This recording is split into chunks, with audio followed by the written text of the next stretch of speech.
Hello friends. நம்ம எல்லாரும் mostly ATM இல்லைனா டெபாசிட் பண்ணுற மிஷினில் போயிருப்போம். அது ஆட்டோமேட்டிக்காக ஃபங்க்ஷன் ஆகும். இப்படி ஆட்டோமேட்டிக்காக ஃபங்க்ஷன் ஆகிற எல்லா விஷயமே கோடிங்கில் தான் ஒர்க் ஆகுது. அப்படி ஜாவா, C++ ரெண்டுலேயும் முக்கியமான கான்செப்ட் அப்படின்னா இன்ஹெரிடன்ஸ். அது எப்படி நம்ம யூஸ் ஆகுது அப்படின்னு பார்ப்போம். ஃபஸ்ட்டு எடுத்தோடனே கிளாஸ் ஏ அப்படின்னு ஒன்றும் கிளாஸ் பி அப்படின்னு ஒரு கிளாஸ் இருக்குது. ஏன்னா ஒரே கிளாஸில் வந்து நம்ம எல்லாமே ஒர்க் பண்ண முடியாது.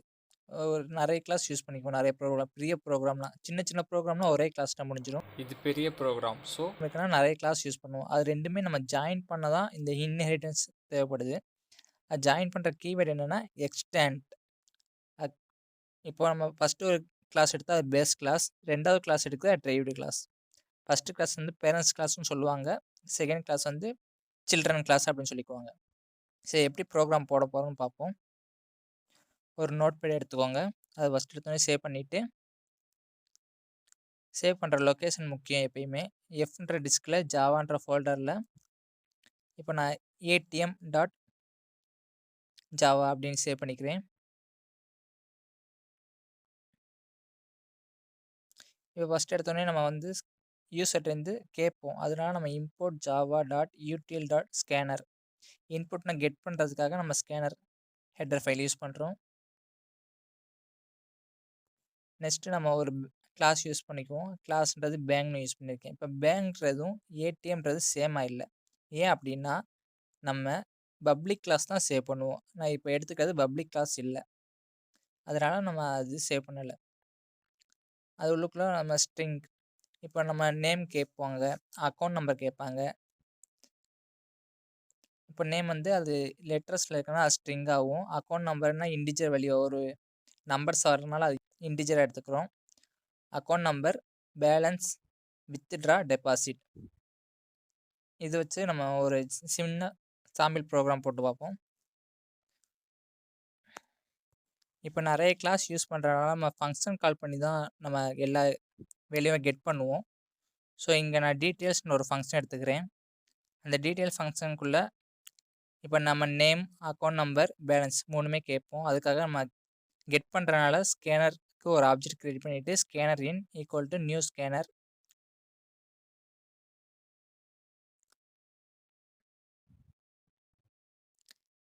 இப்போ யூசர்ட்டேருந்து நேம் கேட்கணும். ஸோ அந்த பிரிண்ட் லைன் நான் யூஸ் பண்ணிக்கிறேன். system.out.println லைனில் என்டர் யுவர் நேம் அப்படின்னு கேட்டுக்கிறேன். இப்போ நேம்ன்றது எதில் ஸ்டோர் ஆகணும்? நம்ம ஸ்ட்ரிங்கில் நேம்ன்றது ஆப்ஜெக்ட் க்ரியேட் பண்ணியிருக்கோம், அதில் ஸ்டோர் ஆகணும். So name equal to in.nestLine. இப்போ இன்டிஜர் வேல்யூக்கும் நம்ம நெக்ஸ்ட்டு இன்ட்டு கொடுப்போம். இது ஸ்ட்ரிங்கு வேலைனால நெக்ஸ்ட்டு லைன் கொடுத்துக்கிறோம். ஸோ இதை அப்படியே காப்பி பண்ணிக்குவோம். அப்படியே நம்ம நேம் மட்டும் மாற்றிக்கலாம். நேமுக்கு பதிலாக அக்கௌண்ட் நம்பர். இந்த அக்கௌண்ட் நம்பருக்கு நம்ம ஆப்ஜெக்ட்டும் சேஞ்ச் பண்ணணும். ஸோ ACNOன்றது அக்கௌண்ட் நம்பருக்கு நான் ஆப்ஜெக்ட் க்ரியேட் பண்ணியிருக்கேன். அதே மாதிரி இன்டிஜர் வேல்யூ நெக்ஸ்ட்டில் இன்டி போட்டுருக்கணும். அக்கௌண்ட் நம்பருக்கு அடுத்து பேலன்ஸ் எழுதிக்கிறோம்.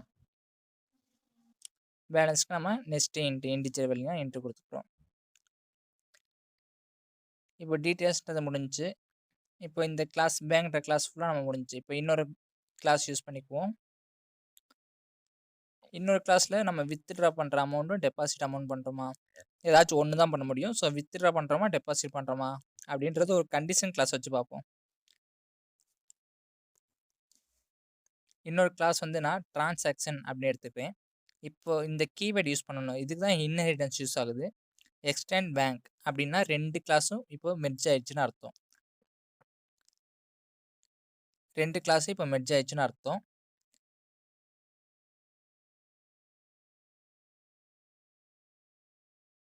இதுலேயே யூசர்ட்டேருந்து நம்ம இன்புட் வாங்க போகிறோம். அதனால ஸ்கேனருக்கு ஆப்ஜெக்ட் க்ரியேட் பண்ணிக்கிறோம். Scanner in equal to new scanner ப்ராக்கெட்டில் system.in.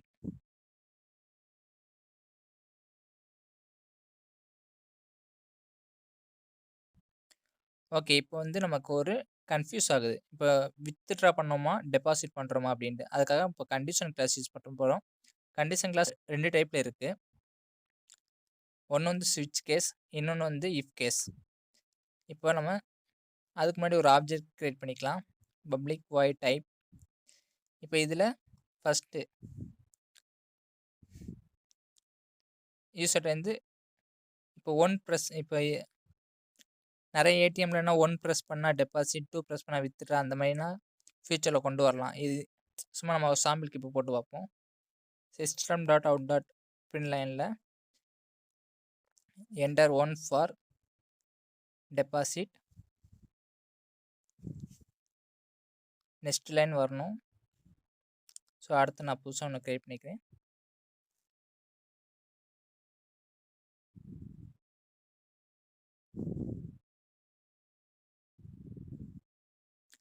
enter 2 for withdraw அப்படின்னு இன்னொன்று நான் க்ரியேட் பண்ணிட்டேன். நெக்ஸ்ட்டு நம்ம டைப் பண்ணுற வேல்யூ வந்து இப்போ 1, 2 டைப் பண்ணுறோன்னா அது வந்து ஒரு இதில் இப்போ ஸ்டோர் ஆகணும். அதுக்காக நான் இன்ட்டு என் அப்படி எடுத்துக்கிறேன். இப்போ இன்ட்டு என் நான் புதுசாக இங்கே ஆப்ஜெக்ட் க்ரியேட் பண்ணுறதுனால இங்கேயே நான் எண்ணுக்கு வந்து ஆப்ஜெக்ட் க்ரியேட் பண்ணிக்கலாம்.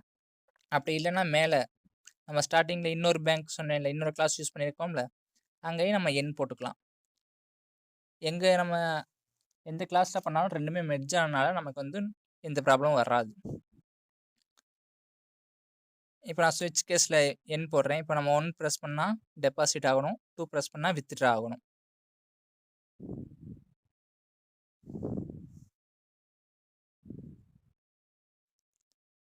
ஸ்விட்ச் கிளாஸ் ஓப்பன் பண்ணிட்டு நான் கேஸ் 1 ஓப்பன் பண்ணிக்கிறேன். இப்போ 1 ப்ரெஸ் பண்ணால் நம்ம என்ன ஆகணும்?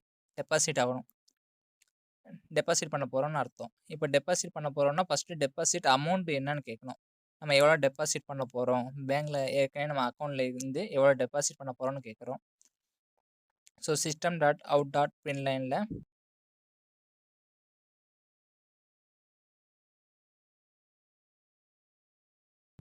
enter your deposit amount அப்படி போட்டுக்கலாம். இப்போ நான் டெபாசிட்டுக்கு ஒரு ஆப்ஜெக்ட் க்ரியேட் பண்ணியிருக்கேன். அது என்னன்னு பார்த்துக்கோங்க. DEP இதுதான் டெபாசிட்டோட ஆப்ஜெக்ட். வித்ட்ராக்கு WITH with. நம்ம இப்போ என்ட்ரி பண்ணுற அமௌண்ட் வந்து டெபாசிட்டில் போய் டிஇபியில் போய் ஸ்டோர் ஆகணும்.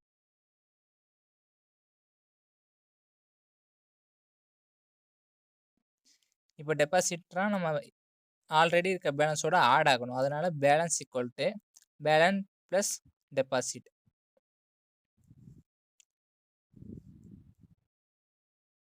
இப்போ திருப்பி பேலன்ஸ் வந்து டெபாசிட் ஆன பிறகு நமக்கு வந்து அந்த ஆஃப்டர் த டெபாசிட்ன்ற ஒரு அமௌண்ட் காட்டும். நம்ம டெபாசிட் பண்ண பிறகு அமௌண்ட் எவ்வளோ இருக்குன்றது ஷோ ஆகும். அதுக்காக ஆஃப்டர் த டெபாசிட் அமௌண்ட் அப்படின்னு போட்டுக்கலாம்.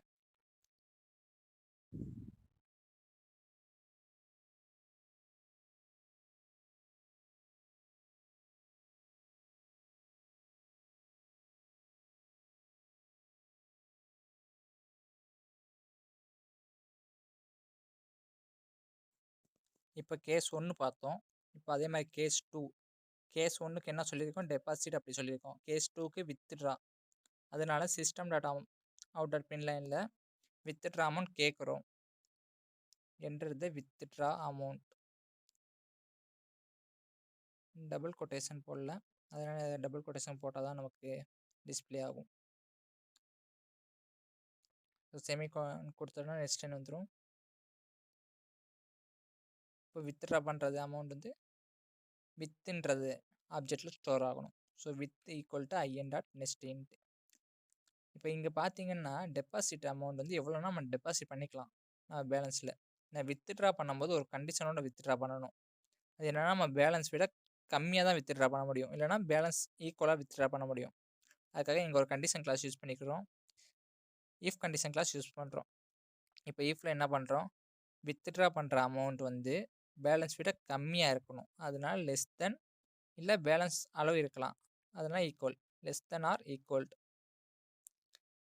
இப்படி இருந்தால் என்ன ஆகும்? வித்ட்ரா ஆகலாம். Balance equal to balance minus withdraw. நம்ம வித்ட்ரா பண்ண அமௌண்டோட பேலன்ஸ் வந்து BALல ஸ்டோர் ஆகிருக்கும். அப்படி இல்லை அப்படின்னா எல்ஸில் என்ன ஆகும்? நம்மளால் பணம் எடுக்க முடியாது. நம்ம அதிகமான அமௌண்ட் வந்து கிளிக் பண்ணிட்டோம், ஒரு வார்னிங் மாதிரி காட்டணும். அதுக்காக நம்ம ஷோ ஆகணும். டிஸ்பிளேலேருந்து என்ன ஸ்டோர் ஆகலாம், இன்வேலிட் அமௌண்ட் அப்படின்னு ஸ்டோர் ஆகும். இன்வேலிட் அமௌண்ட் அப்படின்னு ஷோ ஆகட்டும்.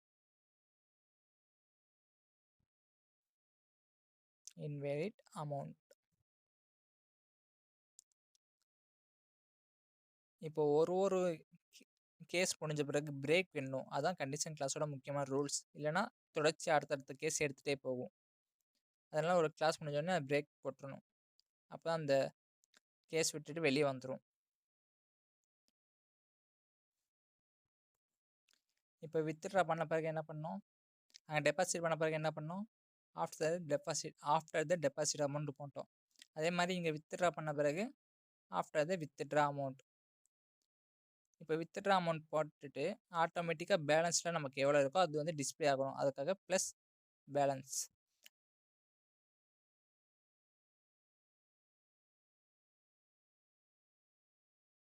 அங்கேயும் அதே மாதிரி ப்ளஸ் பிஏஎல் போடணும்.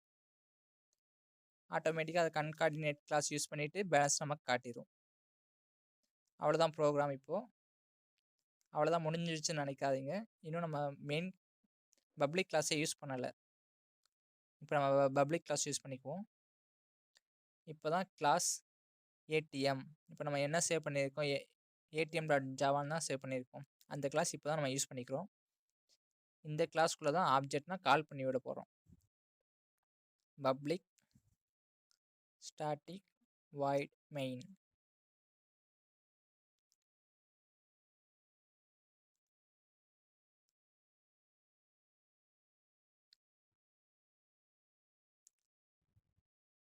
இப்போ லாஸ்ட்டாக என்ன கிளாஸ் யூஸ் பண்ணமோ அது கூட ஆப்ஜெக்ட் தான் போடணும். இப்போ லாஸ்ட்டாக என்ன டிரான்சாக்ஷன் அதுக்கு தான் யூஸ் பண்ணியிருக்கோம், அந்த கிளாஸ் தானே. அந்த கிளாஸ்க்கு ஒரு ஆப்ஜெக்ட் ஓபி அப்படின்னு நான் ஒரு ஆப்ஜெக்ட் க்ரியேட் பண்ணிக்கிறேன். Equal to new transaction. First நமக்கு என்ன கால் பண்ணணும், எல்லாமே டீட்டெயில்ஸ் ஃபங்க்ஷனில் என்னென்ன இருக்கோ அதெல்லாம் நமக்கு வந்து கேட்கணும், கொஸ்டினாக கேட்கணும் யூசர்ட்டேருந்து. அதுக்கப்புறம் டைப் கேட்டுக்கலாம், டைப் 1 or 2 அப்படின்னு கேட்டுக்கலாம். அதுக்கப்புறம் நமக்கு டெபாசிட் அமௌண்ட்டாக பேலன்ஸ் அமௌண்ட்டான்னு தெரிஞ்சிடும். கண்டிஷன் கிளாஸ் வச்சு அது கேட்டுக்கும். ஃபஸ்ட்டு வந்து நம்மளோட டீட்டெயில்ஸ் கேட்கணும், ஆப்ஜெக்ட்.டீட்டெயில்ஸ். அப்புறம் என்ன டைப்ன்ற கேட்குறோம், ஆப்ஜெக்ட்.டைப். நம்ம டைப் ப்ரெஸ் பண்ணுறதை வச்சுட்டு அது வந்து வித்ட்ரா பண்ணுறோமா டெபாசிட் பண்ணுறோமான்னு தெரிஞ்சிடும். இப்போ சேவ் பண்ணிவிட்டு கம்பைல் பண்ணி பார்ப்போம். எஃப்ன்ற டிஸ்கில் ஜாவான்ற ஃபோல்டரில் வச்சுக்கேன். பாத் செட் பண்ணிக்கோங்க. இப்போ வந்து கம்பைல் பண்ணுறோம், ஜாவா c.atm.java. கம்பைல்ன்றது முக்கியமானது, ஏன்னா அதான் எரர் இருக்கான்னு காட்டும். இப்போ நமக்கே ஒரு எரர் வந்திருக்கு. 14வது லைன். 14வது லைன் என்ன பண்ணியிருக்கோம், நம்ம காப்பி பண்ணி பேஸ்ட் பண்ணதில் ஒரு மிஸ்டேக் பண்ணியிருக்கோம். நேம்ன்ற ஆப்ஜெக்ட்டை நம்ம வந்து டெலிட் பண்ணாமல் விட்டுருக்கோம். இப்போ பேலன்ஸ்க்கு நம்ம பிஏஎல் தான் நம்ம ஆப்ஜெக்ட் க்ரியேட் பண்ணியிருக்கோம். அதை நான் மாற்றலை, பிஏஎல் மாற்றிட்டு சேவ் பண்ணிவிட்டு மறுபடியும் கம்பைல் பண்ணி பாருங்கள். Java c space atm.java. இப்போ கம்பைல் ஆகிடுச்சு. ரன் பண்ணி பார்ப்போம். Java space ATM. இப்போ நமக்கு நேம் கேட்குதா, டீட்டெயில்ஸில் ஃபஸ்ட்டு நம்ம நேம் தான் கேட்க சொன்னோம், அதனால் நேம் ப்ரெஸ்ஸானு கொடுத்துக்கிறேன். அக்கௌண்ட் நம்பர் கேட்குது, சும்மா எக்ஸாம்பிளுக்கு 28 கொடுத்துக்கிறேன். இப்போ பேலன்ஸ் எவ்வளோ இருக்குது, சும்மா 10,000 நம்ம கொடுத்துக்கலாம். இப்போ டெபாசிட்டாக வித்ட்ரா கேட்குது, டெபாசிட் 1 ப்ரெஸ் பண்ணிக்கிறேன். Deposit amount 3000. இப்போ ஆட்டோமேட்டிக்காக 13,000 ஷோ ஆயிடுச்சு. இப்போ வித்ட்ரா பண்ணி பார்ப்போம். இன்னொரு தடவை ரன் பண்ணிவிட்டு என்னோட நேம் தியா வச்சுக்கிறேன். 28. பேலன்ஸ் எவ்வளோ இருக்குன்னா ஒரு 20,000 போட்டுக்கிறேன். இப்போ நம்ம வித்ட்ரா பண்ணுவோம். ஸோ 2 கிளிக் பண்ணிவிட்டு வித்ட்ரா ஒரு 2,500. After the withdraw amount 17,500. அதுவாக கழிச்சிட்டு அமௌண்ட் சொல்லிடுது. இப்போ வந்து பேலன்ஸ் விட அதிகமாக அமௌண்ட் கொடுத்தா என்ன வரணும், இன்வேலிட் அமௌண்ட் வரணும். ஸோ அதே மாதிரி கொடுத்து பார்ப்போம். 20,000 கொடுத்துட்டு நான் 25,000 எடுத்து பார்க்குறேன். வரல. இன்வேலிட் அமௌண்ட் போட்டுட்டு நமக்கு வந்து எதுவுமே எடுக்கல. அதனால் ஆஃப்டர் த வித்ட்ரா 20,000. இப்படி தான் ஏடிஎம் எல்லா ஏடிஎம், டெபாசிட் அமௌண்ட் எல்லாமே ஆட்டோமேட்டிக்கா ஃபங்ஷன் ஆகுது. இது சின்ன ப்ரோகிராம் தான். நெறைய ஆப்ஷன் வந்து நம்ம உள்ளுக்குள்ள சேர்க்கும்போது நெறைய கிளாஸ் யூஸ் பண்ணுவோம். அந்த அந்த கிளாஸ் வச்சு தான் இன்ஹெரிடன்ஸ் ஃபங்ஷன் யூஸ் பண்ணிட்டு ஒரு கிளாஸும் மெர்ஜ் பண்றாங்க.